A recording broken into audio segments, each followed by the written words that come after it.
totally straight on. Maybe just like kind of general what happens in your if nobody else asks.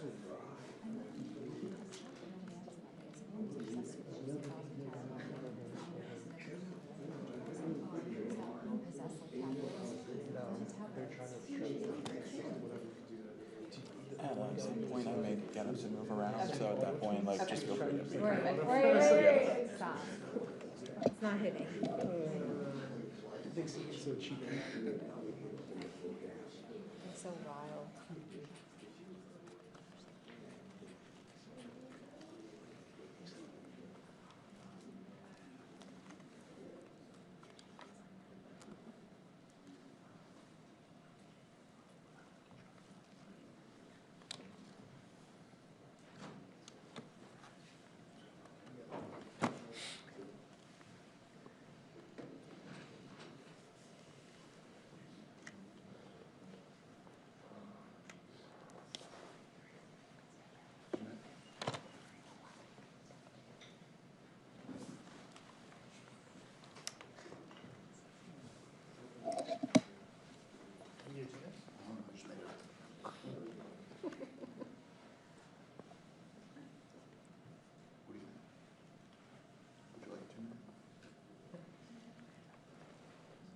Like a lid.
This is a big one if you're into environment.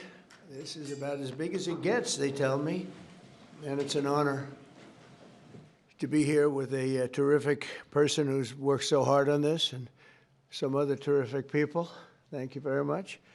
But I'm pleased to be joined today by EPA Administrator Lee Zeldin, who you all know, and to announce the single largest deregulatory action in American history.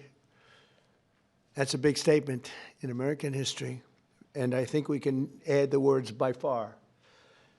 Under the process just completed by the EPA, we are officially terminating the so-called endangerment finding, a disastrous Obama-era policy that severely damaged the American auto industry and massively drove up prices for American consumers. Prices went up incredibly for a worse product.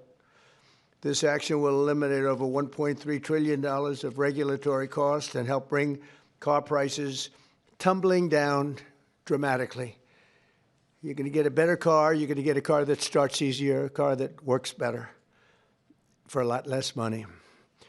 In 2009, Barack Hussein Obama, his EPA designated fossil fuels such as oil, gas, and other things that actually make factories rock and roll and other things drive very nicely as a threat to health and human welfare, known as the endangerment finding. This determination had no basis, in fact, had none whatsoever, and it had no basis in law. On the contrary, over the generations, fossil fuels have saved millions of lives and lifted billions of people out of poverty and all over the world. And you see it with the blackouts all over where they don't use it, where they went to wind, intermittent wind, which is weak and ineffective and very, very costly, most costly energy there is. And people are dying because there was no air conditioning or there was no heating. Lots of other things, bad things happened. And yet this radical rule became the legal foundation for the Green New Scam, one of the greatest scams in history, probably as great, maybe even greater than Russia hoax, etc., which the Obama and Biden administration used to destroy countless jobs. And the jobs have been just decimated. Although they're all coming back because of tariffs, they're all coming back into our country at levels we've never seen before. But it raised prices and caused immense harm to the U.S. auto industry. We thought irreparable, but we've got them back. We're coming back now. I was in Detroit, as you know, with Ford, and they had one of the earliest plants from the early 1900s, and it was going to be closed down. And then when I won, they said, let's keep it open for a little while. Let's see what happens. And they just announced, as you know, they're going 24 hours around the clock with that same plant that was going to be closed because of what we've done. For example, under the endangerment finding, they forced the hated start-stop feature onto American consumers, which unnecessarily shuts off a car's engine when you stop at a red light. In other words, the engine goes off. That's great. The endangerment finding was also used to impose the massive and really very expensive electric vehicle mandate, expensive in the sense that nobody wanted it. Everybody was going to be forced to buy an electric car in a very short period of time, even though you can't power the car because we would have had to spend $5 trillion on power stations. That's all dead, gone, over. These crippling restrictions were a major factor in driving up car prices to unprecedented levels, and the car that you were getting was not nearly as good. In 4 years under the Biden administration, the price of a new and used car rose more than 22%, all to facilitate the Green New Scam without achieving any meaningful impact on the environment, but making the car worse. That is why, effective immediately, we are repealing the ridiculous endangerment finding and terminating all additional green emission standards imposed unnecessarily on vehicle models and engines between 2012 and 2027 and beyond. This action will save American consumers trillions of dollars and will lower the average cost of a new vehicle by close to $3,000. Think of that. During my campaign, I promised to cut 10 old regulations for every new regulation. And we've exceeded that. We've instead done it, 10 regulations. We were able to cut 129, so now we cut 129. So think of that. I promised to cut 10 old regulations for every new one, but we did more than 10. We did 129. It's something, nobody can even believe it. So we did a lot of regulation cutting in the first administration, a record, nobody even close to it now. We're actually exceeding it in this administration. The biggest one yet that we've done is happening right now. So perhaps no industry has benefited more from our historic deregulation campaign than the U.S. auto industry. We canceled the EPA's absurd, just totally absurd, tailpipe emission standards, which was a disaster for automobile manufacturing, and revoked Biden's emissions waiver that would have allowed California to regulate automobiles for the entire nation. And they're crazy out in California. They have nothing but trouble out there, as you know. That's why people are leaving in record numbers. I also ended Joe Biden's extreme CAFE emission standards, saving the average American consumer much more than $1,000 when they buy a new car. But now we're talking about close to $3,000. These regulation cuts, combined with our tax cuts and tariffs, are the reason why the world's largest automakers have announced that they're going to be spending in excess of $100 billion in the United States in the next very short period of time building new auto plants. We're bringing our auto plants, assembly plants, and factories roaring back to life, not even mentioning AI and all of the other things. We're building thousands of businesses in the United States. And if you remember, on my first day, they said if I could ever get the Dow up to 50,000 in my last year, in other words, in the fourth year, that it would be an unbelievable miracle. But don't worry about it, because it'll never happen, they said. And if I could get the S&P up to 7,000, they said, in the fourth year, they said it will never happen. Let's not even talk about it. I have things. Let's not even waste our time talking about it. Well, at the very end of my first year, the Dow hit 50,000. Now it's over 50,000. And 3 days before that, the S&P hit 7,000. So we didn't have to wait till the end of the fourth year. We just waited till the end of the first year. We've never had a country in a position like this, and a lot of it's due to tariffs, and a lot of it's due to the fact that we had a great election, and a lot of good things have been done. One of the good things I did was put Lee Zeldin in charge of our environment. So I'm going to ask Lee to say a few words. Thank you very much. Thanks, Lee. Thank you, Mr. President. This is a big deal. Under President Trump's leadership today, the Trump EPA has finalized the single largest act of deregulation in the history of the United States of America. Referred to by some as the holy grail of federal regulatory overreach, the 2009 Obama EPA endangerment finding is now eliminated. This action will save American taxpayers over $1.3 trillion. What that means is lower prices, more choices, and an end of heavy-handed climate policies.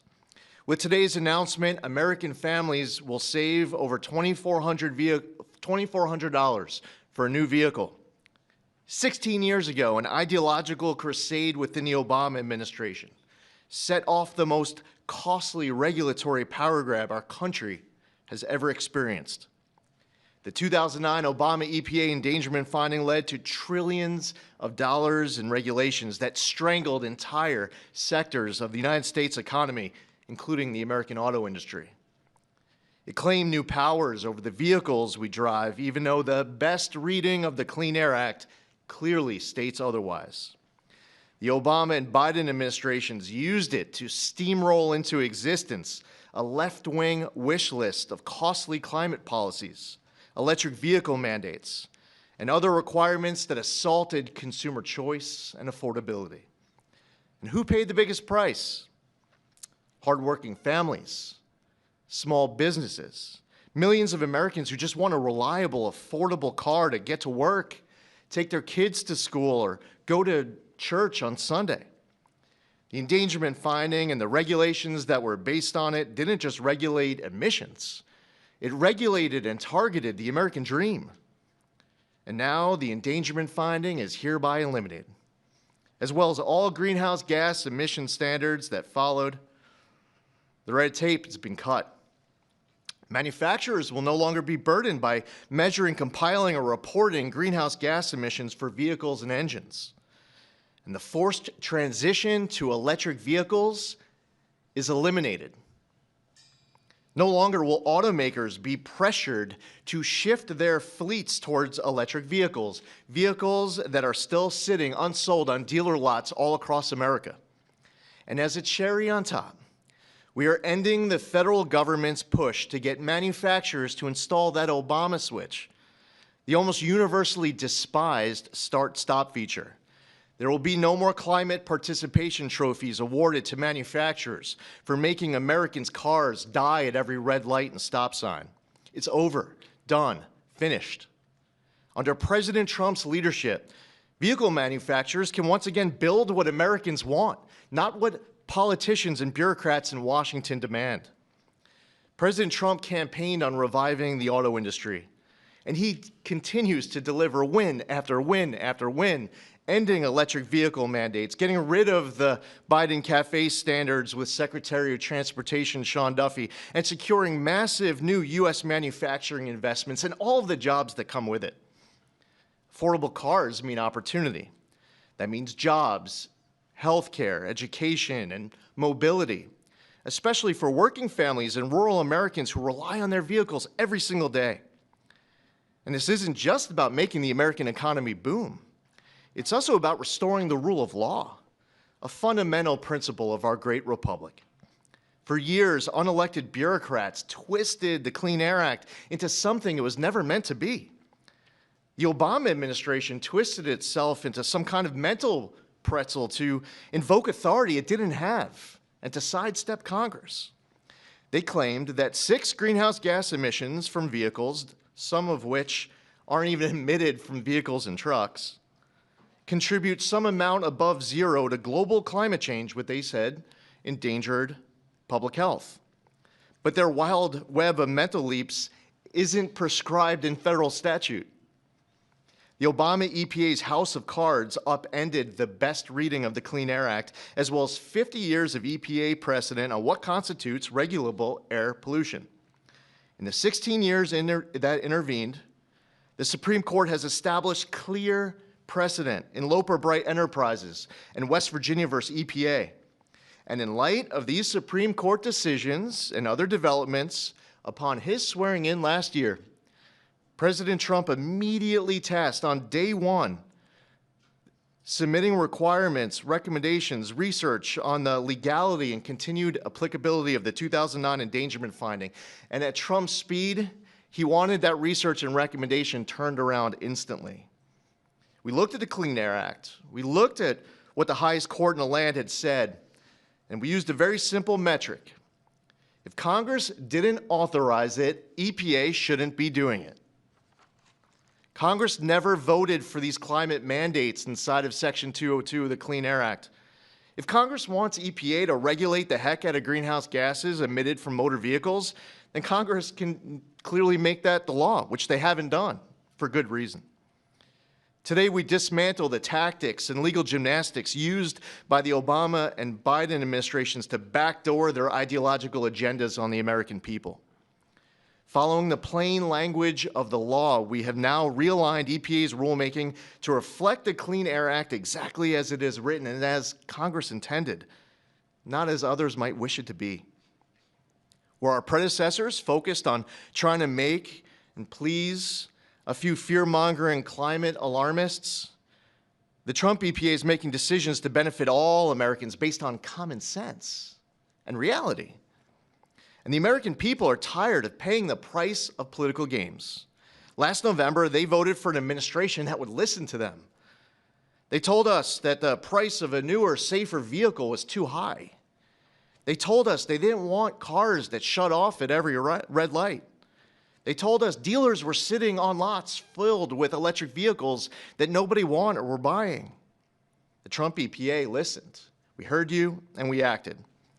And today's action does not change regulations on traditional air pollutants and air toxics. This EPA is committed to providing clean air for all Americans. Powering the great American comeback is based on the singular focus of providing clean air, land, and water for all Americans while harnessing the greatness of the American economy. That's a big difference from our predecessor. We believe that we can and must choose both. If you want an electric vehicle, buy one. If you want a diesel truck, then buy that.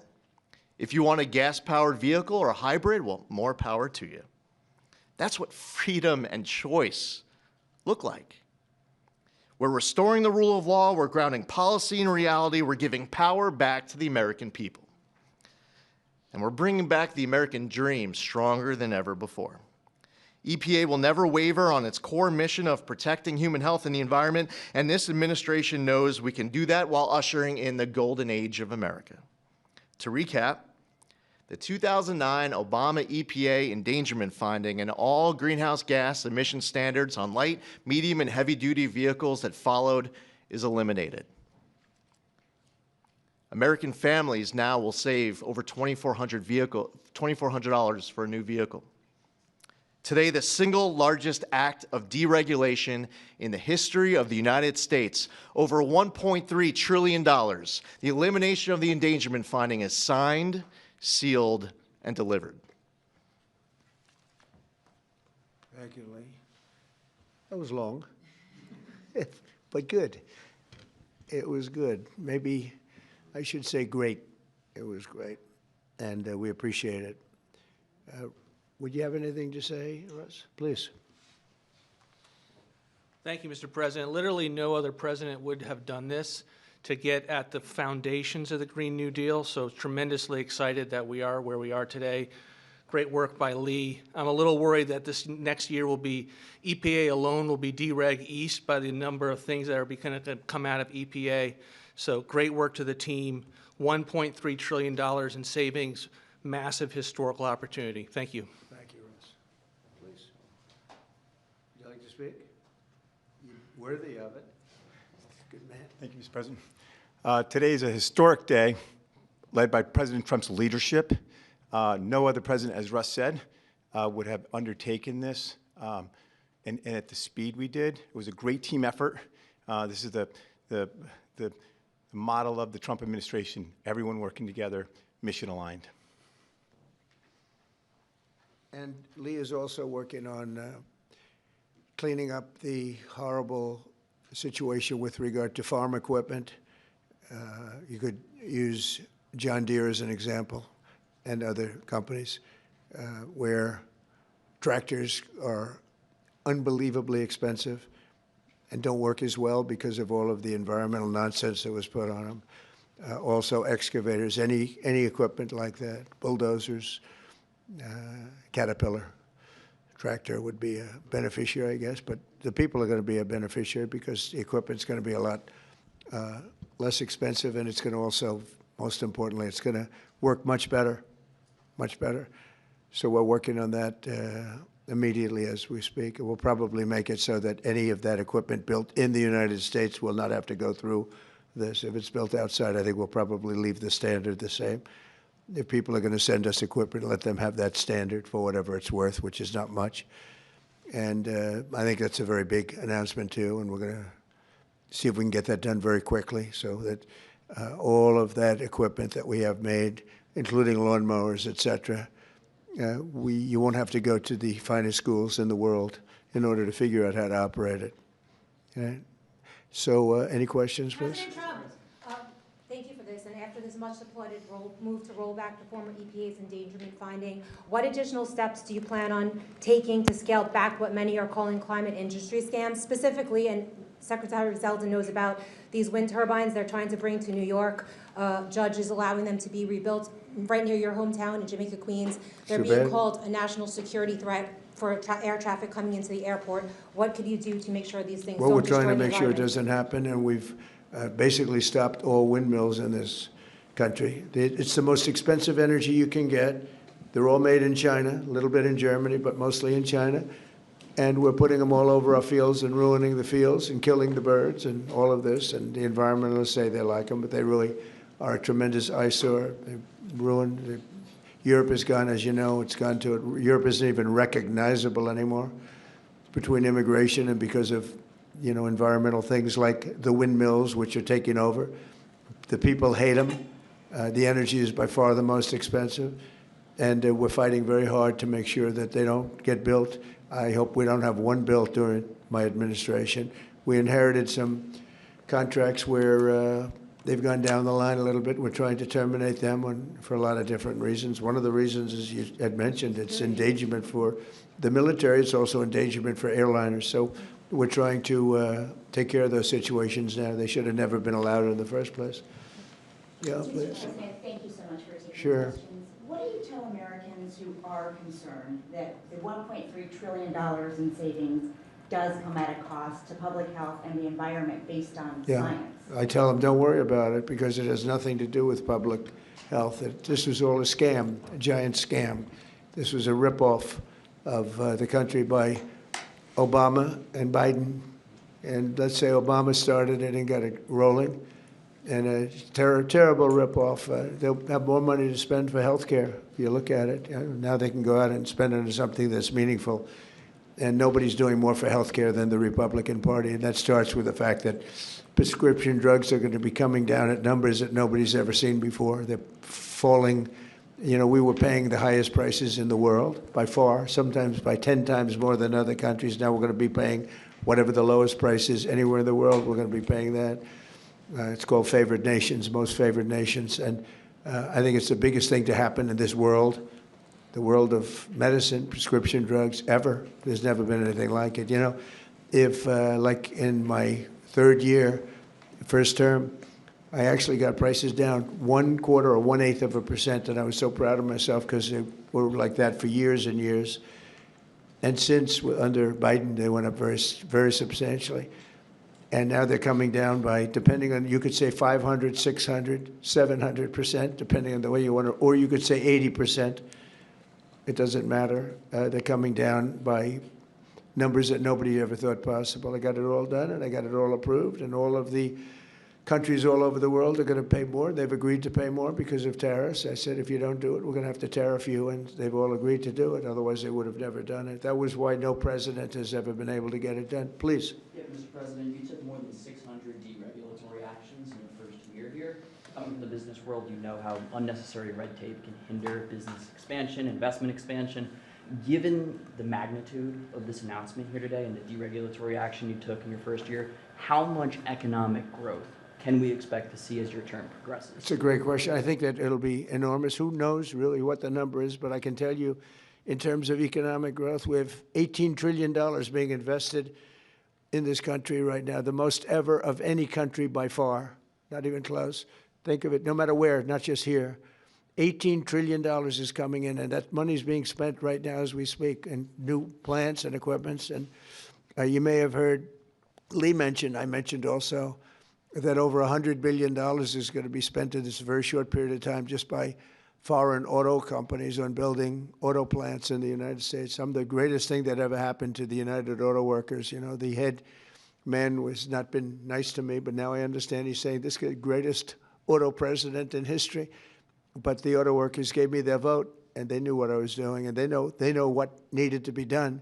The tariffs saved them, but this is now taken it to a level that I think, Lee, that nobody ever thought even possible. They thought this was, nobody would have the courage to do it. We have to have the courage to do it because we're making America great again. This is a big factor in making our country great.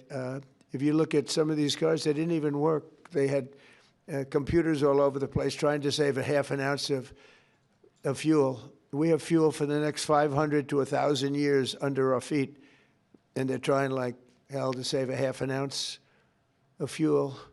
The whole thing is just crazy. Please, go ahead, please. Mr. President, is climate cooperation with China no longer in America's interest? And could you please confirm that you are going to visit China the first week of April? Yeah, I'll be What would you visiting like to- President Xi in April. Look forward to it. He's coming here later in the year, and I look very much forward to it. No, our relationship with China is very good right now, and this is, not relevant too much having to do with China, what we're announcing today. But no, my relationship with President Xi is very good. Yes? Mr. President, following your meeting with Prime Minister Netanyahu yesterday, has your thinking changed at all as it relates to these negotiations with Iran we have or to the make a deal. timeline with Iran? We have to make a deal, otherwise it's going to be very traumatic. Very traumatic. I don't want that to happen, but we have to make a deal. They should have made a deal the first time, and they got midnight hammer instead. And this will be very traumatic for Iran if they don't make a deal. Look, if they don't make a deal, then it'll be a different story. But we had a very good meeting yesterday with Bibi Netanyahu, and he understands, but it's ultimately up to me. If the deal isn't a very fair deal and a very good deal with Iran, then it's going to be, I think, a very difficult time for them in the back. I guess over the next month, something like that. Yeah, shouldn't take, it should happen quickly. They should agree very quickly, yeah. Mr. President, we might be heading into a partial government shutdown. When was the last time you spoke with Chuck Schumer, and do you still feel Democrats are negotiating in good faith? Well, a week ago I spoke, but we have to protect our law enforcement. Actually, the Supreme Court gave a ruling, or one of the courts gave a very big ruling on masks, that you have the right to use them, for personal protection if you want. So I don't know how that interjects. They want our law enforcement to be totally vulnerable and put them in a lot of danger. They have some things that are really very, very hard to approve, frankly. As you know, it's only pretend. We had various of the other bills, that's all done, but we're left with this one. We have to protect our law enforcement, very important. Please. Why does Prime Minister Netanyahu want you to stop negotiating with Iran? He is, you're saying stop entertaining, stop talking to them? Didn't say that, we didn't discuss that. I'll talk to them as long as I like, and we'll see if we can get a deal with them, and if we can't, we'll have to go to phase two. Phase two will be very tough for them. I'm not looking for that. Mr. President, there are currently 0 Israeli hostages left in Gaza because of you. Thank you for that. And now that the war is ending in Gaza and Israel, I wanted to ask, do you believe Bibi bears any responsibility for the security failures that we saw on October 7th? Well, October 7th was a rough time, and I guess everybody's responsible. It's yet to look, but it was a terrible attack. It was a sneak attack. It was as violent as unfortunately, I've seen some of the results at levels that probably even you, good reporter, but probably you haven't seen. It was a horrible thing that took place. People were surprised. It was a surprise attack. Nobody saw that coming. He didn't see it coming. Nobody else would have seen it coming if they were in his position, I don't believe. But I can tell you he's been a very good wartime prime minister. He's been very strong. We've worked with him very well. We had tremendous success with Iran and everything else we've done. And he really has been. He's been, extraordinary as far as a wartime prime minister. Not easy. And, you have a president that refuses to give him a pardon. I think that man should be ashamed of himself. A pardon over this trial that's going on. The president of Israel, the primary power he's got is the power to give pardons. And he's not, he said he's given it 5 different times, but he doesn't want to do it because I guess he loses his power. I think the people of Israel should really shame him. He's disgraceful for not giving it. He should give it.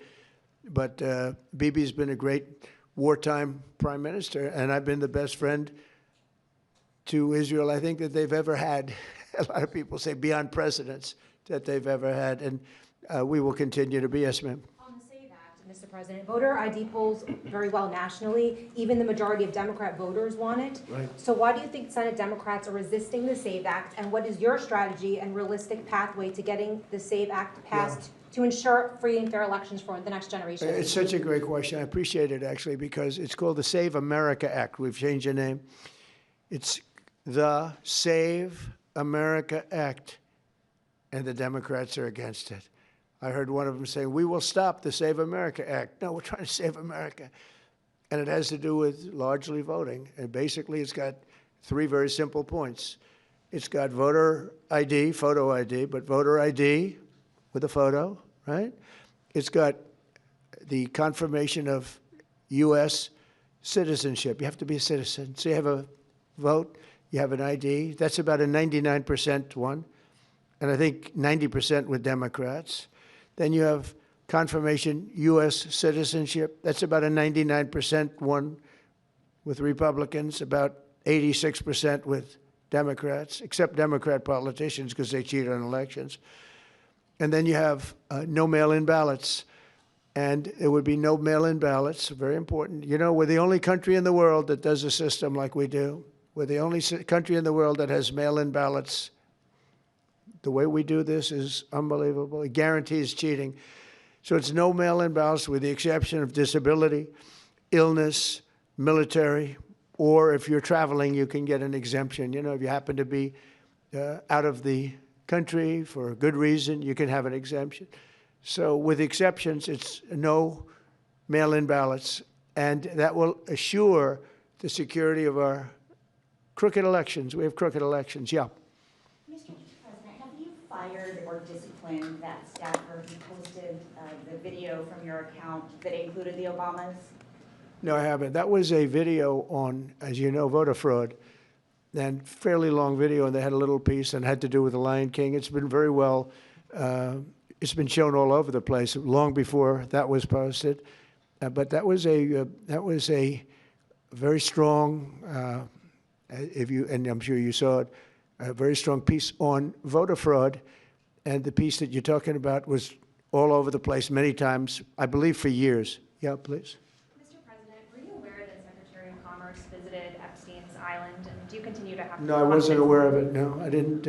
I actually haven't spoken to him about it. I wasn't, but from what I hear, he was there with his wife and children. And I guess in some cases, some people were. I wasn't. I was never there. Somebody will someday say that. I was never there. Yeah, please. This announcement that you made today, Mr. President, comes on the heels of a January jobs report that smashed industry expectations. Smashed all records. And a big feature of that was you reprivatizing the economy, an economy that was bloated with federal employment under the previous president. What's your message to Americans following this jobs report that smashed industry expectations? Is this just a sign that the best is yet to come? Thank you. The jobs report's amazing in certain ways because we have tremendously fewer federal employees, way down. And now I could have left them and added to what we did, and we would have had almost 100% employment. I could have gotten a great kick out of the fact that we're 100% employed, but we got rid of tremendous numbers of federal workers, and they hated me for it. Now they love me because most of them have gotten jobs in the private sector for 2 and 3 times more money than they were being paid by the federal government. We had some jobs where you had 10 workers for one job, 10 workers for a job that one person should be doing. And we've gotten rid of a lot of those jobs. And by getting rid of them, these people became available to work in the private sector. And as you know, the numbers are incredible. So the job numbers are incredible. The financial numbers are beyond belief. Again, they thought it couldn't be done in 4 years, and I did it in 1 year. And the numbers you're going to see is these, I don't know if you notice also construction numbers, the jobs for construction workers. You know why? Because they're building plants all over the United States. That's why. And when these plants open in a year from now, some sooner, some a little bit later, but when these auto plants, AI plants, and thousands of other types of plants, when they open over the next period of a year, year and a half, you're going to see numbers like we've never seen before in this country. Thank you very much, everybody. Thank you. Thank you. Thank you, Mr. President. Let's go.